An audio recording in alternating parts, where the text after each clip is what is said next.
құрметті әріптестер, студенттер, еркіндік еншімізге тиіп, бостан ел болып, тәуелсіздік алған осынау тарихи күн баршамызға құтты болсын. Қазақ елінің тәуелсіздік болуына ширек ғасырдан астам уақыт өтті. Егемендік алғалы мемлекетіміздің жасампаз істері көп. Оны сіздердің алдарыңызда ежіктеп қайталап жатпаймыз. Жасалар істерде шаш етекке. Тарихтың қаталда қатпарлы жолында өркениеттері өстау деген талай мемлекет картадан жойылып кетті. Қаншама ұлт жаһандықтың құрбаны болып жер бетінен жоғалды. Әріге бармай-ақ түбі бір туыстас башқұрттар мен татарлар, Сібірдегі бірнеше жұрттар, тегеуріні тас туатқан тау халықтарының дені тәуелсіздігін уысынан шығарып алды. Ақиқатын ашық айтсақ, енді олардың мемлекет болуы екіталай. Туған жері мен тіліне иелік ете алмаған ол ұлттар алпауыт мемлекеттердің аранында жұтылып жүре береді. Құрметті көзқарақты қауым, қазақтың тәуелсіздікке қол жеткізу тарихтың сыйы. Енді осы тәуелсіздікті ұстап тұру мына сіздер мен біздерге байланысты. Қаншама ұлтты бауырына басқан бағалы ел қазақ елі болашаққа тек қана өзінің, яғни қазақтың сара жолымен баруы керек. Елбасы Нұрсұлтан Назарбаевтың рухани жаңғыру және соның жалғасындай ұлы даланың жеті қыры атты мақалалары қазақтың жастарын елдікті ұстап тұруға үндеген платформалы бағдарлама дерсін. Бабадан қалған ұлттық рухани тамырды іздеу, ал тамыры тереңге кеткен бәйтеректің болашағы да бекем. Сондықтан да дәл бүгінгі тәуелсіздік күні қазақ еліне айтылар бір сөз бар. Ол біріңді қазақ, бірің дос, көрмесең істің бәрі бос. Қара өлеңнің пайғамбары Абайдың айтқан сөзін тегінен қайта жаңғыртып отырған жоқпыз. Тарихтың бұралаң жолында көз салсаңыз, қазақты сырттан келіп жауала қоймаған. Санасында сәл саңлауы бар адам ұғады, жоңғар қалмақта, орыста, Қытай мен Хиуада емес, қазақтың жауы ішінен шықты. Ол жау алауыздық пен баққаластық, ол жау күншілдік пен міншілдік, жалқаулық. Оған бүгінгі күні діндеп еніп келе жатқан жемқорлықты қосыңыз. Ащыда болса айтайық, қазақ осылардан арылмай, тәуелсіздікті баянды ету екіталай болады. Өткен тарихтан сабақ алуымыз керек. Біз арғы тарихты сөз еткенде бір жақты, ата-бабаларымыздың батыр болғанын мақтан тұтамыз. Жарты әлем жапырақ жамылып жүргенде біздің сақ-құн бабаларымыз алтыннан сауыт киді дейміз. Немесе мың сан қолға жеке дара шапқан Алпамыс пен Қобланның ерлігіне тамсанып, ертегілер елінде елтіп, масайрап жүре беруге де болатын шығар сірә. Бірақ мұндай сөздер айтылу керек, мұндай пафос айтылу керек патриоттық үшін, жастардың жігерін жану үшін.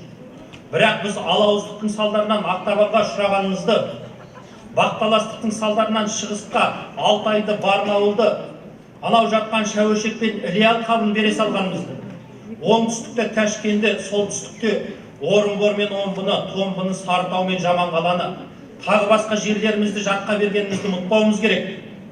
Алаштың арыстары басын оққа байлап, оян қазақ деп аттандағанда, әбден бодандықтың қамытын киіп, болбыр тартып қалғанымыз да ащы шындық.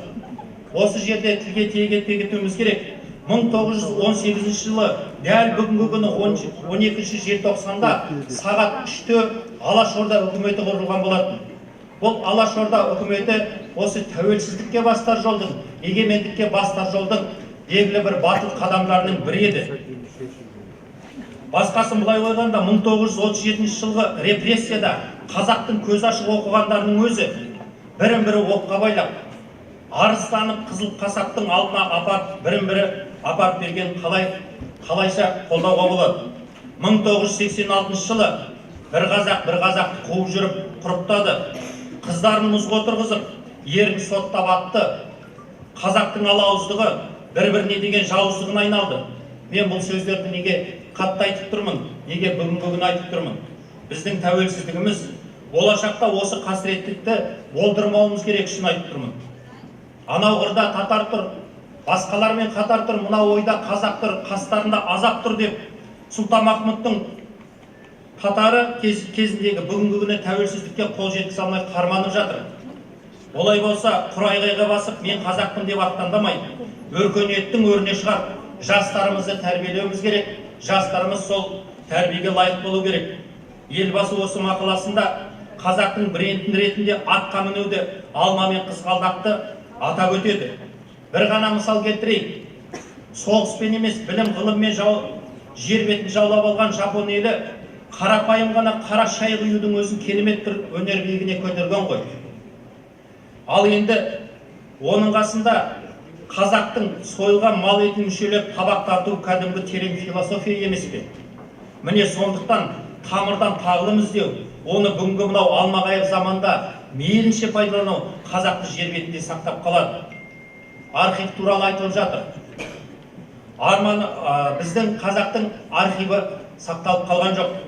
Тарихы бұрмаланған елміз. Біздің тарихты бөтендер жазды.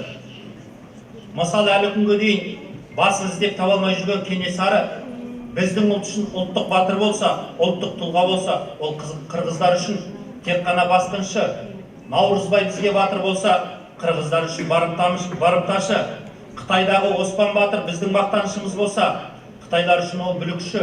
Сондықтан да елбасы тарихшыларға қайта-қайта қайырылып, біз өз төл тарихымызды түзету керектігін ескертуде. Даулы болып жатқан бізде археологиялық мәселелер, антропологиялық мәселелер әлі күнге дейін кенже қалып жатыр. Едіге батырдың сүйегі қайда?